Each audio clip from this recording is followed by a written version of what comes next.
हरिपाठ अभंग 26 भाग पहिला। एकतत्व नाम दृढ धरी मना, हरिसी करुणा येईल तुझी। ते नाम सोपे रे रामकृष्ण गोविंद, वाचेसी सद्गद जपे आदी।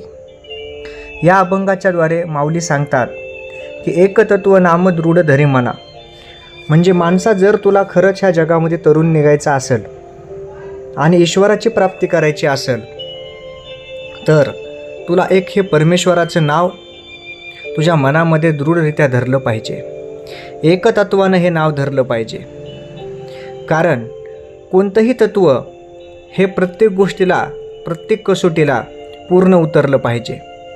मग भगवंत हे असं एकच नामस्मरण आहे जे की प्रत्येक गोष्टीला प्रत्येक कसोटीला 100% उतरतं।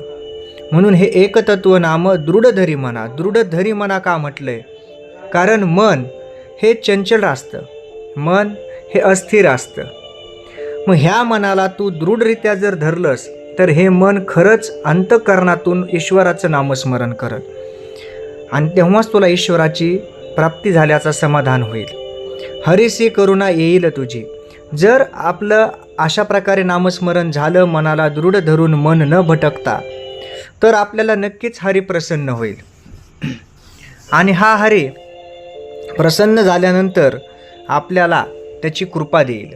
त्याची कृपा जेव्हा आपल्यावर होईल त्यावेळेस आपण या सर्व गोष्टींमधून पार पाडू, जीवनाच्या भवचक्रामधून दूर होऊ आणि खरं आत्मिक सुख, समाधान, शांती आणि मानवी जीवन काय आहे याची आपल्याला प्रचिती येईल। ते नाम सोपे रे रामकृष्ण गोविंद, वाचेसी सद्गद जपे आदी। जर ईश्वराची प्राप्ती करण्यासाठी अनेक मार्ग लोक पाहतात, करतात किंवा आपल्यालाही ह्या गोष्टी कानावर पडतात।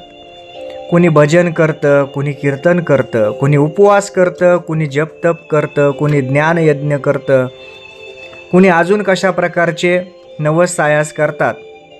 परंतु ह्या सर्व गोष्टीत कोणत्या ना कोणत्या कारणाची गरज असते किंवा कोणत्या ना कोणत्या गोष्टींची गरज असते जेणेकरून ह्या गोष्टी पूर्ण व्हाव्यात। परंतु नामस्मरण हे एवढं सोपी गोष्ट, याला काहीच लागत नाही। केवळ मनाची दृढ इच्छाशक्ती आणि मनाचे भाव हे प्रसन्न आणि शुद्ध असले पाहिजेत। म्हणून ते नाम सोपे रे रामकृष्ण गोविंद, वाचेसी सद्गद जपे आदी। म्हणून ह्या वाचेने जर तू हे नामस्मरण केलंस तर निश्चितचपणे तुला ईश्वर मिळेल। जय जय रामकृष्ण हरी।